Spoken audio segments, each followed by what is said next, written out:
Números capítulo 22. Balaque envia emissários a Balaão. Então os israelitas partiram e acamparam nas campinas de Moabe, a leste do rio Jordão, nas proximidades de Jericó, que se situava no outro lado do rio. Veja aqui no comentário dessa Bíblia de estudo, a Bíblia King James. Vamos ler aqui o rodapé. Chegamos ao final da segunda parte de Números e ao princípio da história de Balaque e Balaão. Israel agora marchou de volta à sua área de mobilização ao leste do Jordão e imediatamente ao norte do Mar Morto. Dali lançaria seu ataque para finalmente tomar a terra prometida, começando pela antiga cidade de Jericó. Contudo, Moabe desconfiava das intenções de Israel. Esse temor por parte de Moabe abre um notável parêntese na história de Israel e dá ensejo ao fantástico relato de Balaque e Balaão, capítulos 22, 24. Balaque é o rei moabita que chamou a Balaão, falso vidente, adivinho e profeta mercenário, abre parênteses, como alguns hoje em dia, fecha parênteses. Balaque é o rei moabita que chamou a Balaão, falso vidente, adivinho e profeta mercenário, para amaldiçoar o povo de Deus. Balaão é descrito como um tipo de, entre aspas, religioso sob encomenda, abre parênteses, aquele que faz o que o contratante pedir, mediante pagamento ou acordo de interesses, fecha parênteses, e negociava inclusive seus dons espirituais, abre parênteses, que sendo, entre aspas, dons, não lhe pertenciam, eram, entre aspas, empréstimos de Deus, fecha parênteses, como nos informa o Novo Testamento em Judas 11. Aqui leremos: ai deles, porquanto trilharam o caminho de Caim.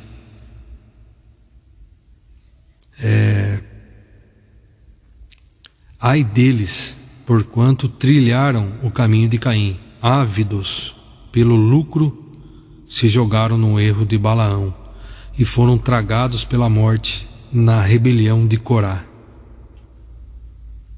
Essas pessoas participam de vossas reuniões e celebrações fraternais, banqueteando-se convosco, sem o menor pudor.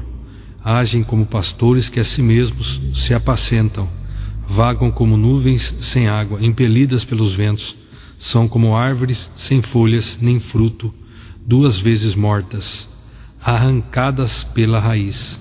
Duas vezes mortas, arrancadas pela raiz.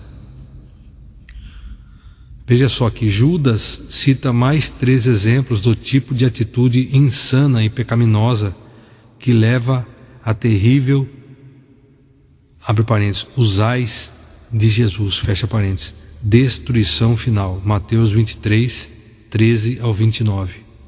O caminhar de Caim foi constituído de egoísmo, ódio, inveja e homicídio. Gênesis 4, 3, 4.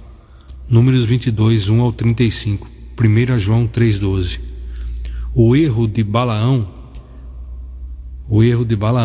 foi deixar-se dominar por cobiça e imoralidade. 2 Pedro 2,15, Colossenses 3,5, Apocalipse 2,14. Corá representa a insubordinação e a revolta contra toda a ordem estabelecida por Deus.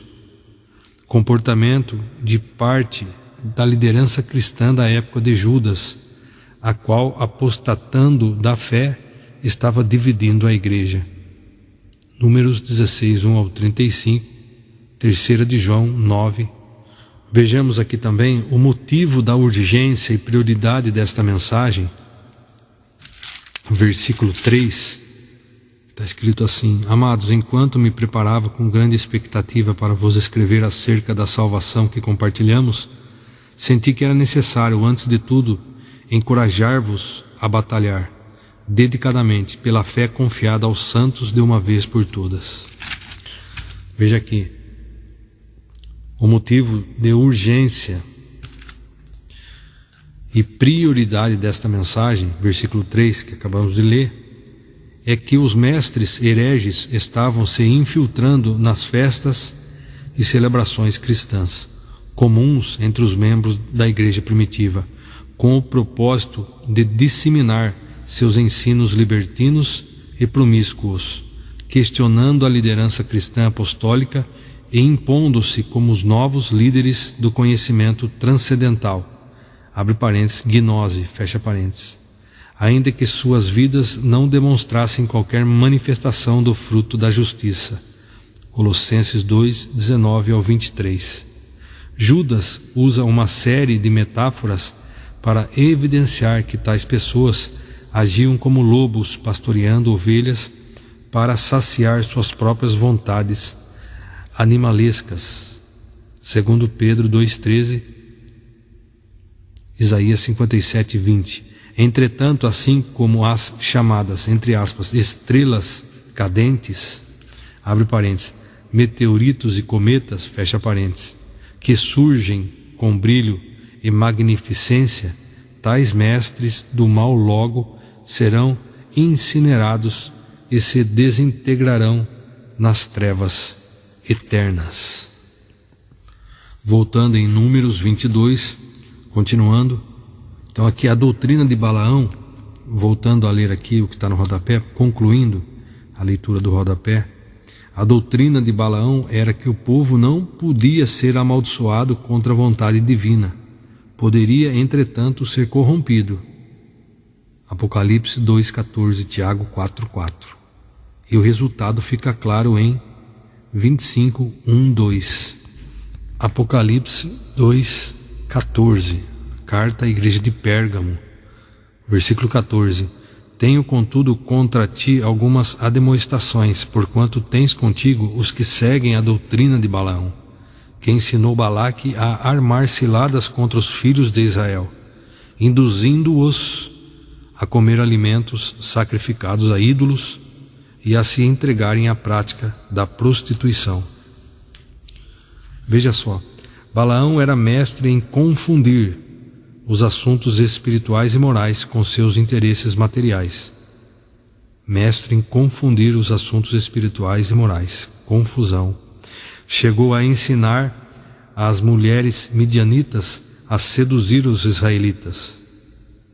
Em Apocalipse, apresenta perfeitamente os falsos mestres espirituais, abre parênteses, como os gnósticos da época de João, fecha parênteses, cada vez mais abundantes pela terra, cuja ganância, corrupção e arrogância levam seus seguidores ao engano religioso, mundanismo e à perdição. Atos 15, 20 ao 29. Então esses falsos mestres espirituais, hoje, nos dias de hoje, cada vez mais está crescendo pela terra, cuja ganância, corrupção, arrogância levam os seus seguidores ao engano religioso, mundanismo e a perdição, a morte eterna, a vergonha eterna. Tiago 4,4. Adúlteros, ou não estáis cientes de que a amizade com o mundo é inimizade contra Deus? Ora, quem quer ser amigo do mundo torna-se inimigo de Deus. Veja o comentário aqui. A palavra, entre aspas, adúlteros, é usada em seu sentido mais amplo, entre aspas, desleais ou infiéis, a fim de enfatizar o grave erro das pessoas que, professando amar a Deus no dia a dia e em seus relacionamentos, demonstram amar muito mais o mundo e tudo o que dele demonstram amar muito mais ao mundo e tudo o que ele pode proporcionar. Muito bem, voltando em Números 22, agora versículo 2. Balaque, filho de Zippor, viu tudo o que Israel fizera contra os amorreus. Balaque, filho de Zippor, viu tudo o que Israel fizera contra os amorreus, e Moabe tomou-se de pânico diante desse povo, pois era muito numeroso. Moabe teve grande preocupação e receio dos filhos de Israel. Versículo 4: Então os moabitas disseram aos líderes de Midian: Eis essa multidão que devora tudo ao redor de nós, como o boi devora a erva do campo. Em seguida Balaque, filho de Zippor, rei de Moabe naquela época, versículo 5, mandou seus emissários para chamar Balaão, filho de Beor, que estava em Pétor, que fica próximo do Eufrates, o grande rio, em Amave, sua terra natal. E a mensagem de Balaque solicitava 2 pontos. Eis que o povo que saiu do Egito cobriu toda a terra, estabeleceu-se diante de mim. Vem, portanto, eu te suplico, e amaldiçoa por mim esse povo, pois eles são mais poderosos do que eu. Assim poderemos derrotá-los e expulsá-los da terra, porquanto eu o sei muito bem. 2 pontos. Aquele que tu abençoas é abençoado, mas aquele a quem tu amaldiçoas fica amaldiçoado. 2 Pedro 2,15. Eles se desviaram, abandonando o caminho correto e seguindo o rastro de Balaão, filho de Beor, que se apaixonou pelo salário da injustiça. Veja só aqui, o profeta Balaão, por interesses financeiros, tomou a decisão de amaldiçoar o povo de Israel, apesar da proibição do Senhor. Números 22, 21 ao 35. Que vamos chegar lá no versículo 21 ao 35. Os falsos mestres e pregadores da época de Pedro estavam extorquindo dinheiro dos crentes ingênuos. Pedro então relembra a história da jumenta que Deus usou para repreender Balaão, a fim de desmascarar os falsos profetas que devastavam a igreja do Senhor. Aí veja só aqui, mas em sua transgressão foi repreendido por uma jumenta, um animal mudo que falou com voz humana e refreou a insensatez do profeta. Esses homens são como fontes sem água, névoas levadas por tempestade, para as quais está reservada a absoluta escuridão das trevas. Versículo 18. Pois proclamando palavras arrogantes e levianas, tomados pelas paixões sensuais da carne, conseguem seduzir os que estavam quase conseguindo escapar do envolvimento daqueles que jazem no erro. Veja só, os olhos dos falsos mestres são cheios de adultério, não apenas lascivos, mas também intelectuais e principalmente espirituais, adulterando a verdade com mentiras e falsas inferências. Tito 1,14. Assim como os leões buscam atacar os filhotes e adultos machucados entre as suas presas, os sedutores, falsos pregadores, procuram ganhar para si os recém-convertidos e os imaturos na fé em Cristo. Aí veja só, versículo 19. Prometem-lhes total liberdade, porém eles próprios são escravos da corrupção, porquanto toda pessoa se torna servo daquele por quem é vencido. Sendo assim, se depois de fugir das corrupções do mundo, mediante o conhecimento do Senhor e Salvador Jesus Cristo, são uma vez mais influenciados e vencidos por elas, seu último estado tornou-se ainda pior que o primeiro. Na verdade, veja só, na verdade os falsos mestres querem liberdade para agir com absoluta licenciosidade, sem prestar contas de seus atos escusos a ninguém, ainda que não conheçam, ainda que não reconheçam, são escravos do pecado e de suas próprias paixões descontroladas e necessitam urgentemente do verdadeiro arrependimento em Cristo. 1 Coríntios 6, 12, 13, Gálatas 5, 13. Aí veja só, algumas pessoas conhecem a igreja e o Senhor, e por começarem a andar na boa influência dos crentes e aplicarem os princípios, os santos mandamentos da palavra ao seu estilo de vida, passam a vivenciar os aspectos de uma nova vida.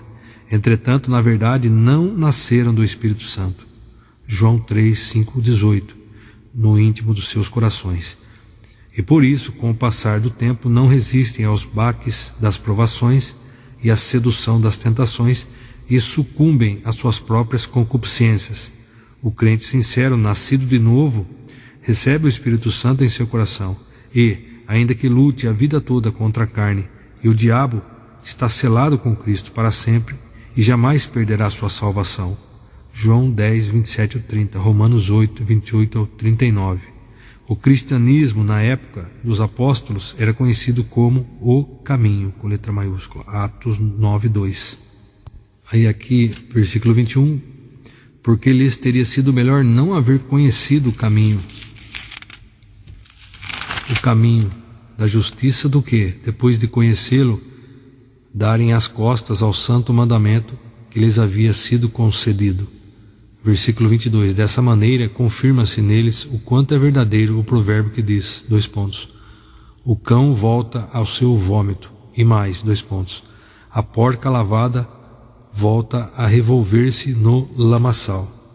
Veja só, apenas um banho não altera a natureza de um ser impuro, e quem tem prazer no pecado, somente há regeneração. Provérbios 26, 11. João 10, 27 ao 30, Romanos 28 ao 39, 2 Coríntios 5, 17 e João 3, 15. João 10, 27. As minhas ovelhas ouvem a minha voz, e eu as conheço, e elas me seguem. Eu lhes dou a vida eterna, e elas nunca perecerão.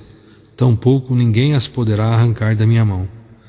Meu Pai, que as deu a mim, é maior do que todos. Ninguém é capaz de arrancá-las da mão de meu Pai. Eu e o Pai somos um. 2 Coríntios 5, 17. Portanto, se alguém está em Cristo, é nova criação. As coisas antigas já passaram, eis que tudo se fez novo.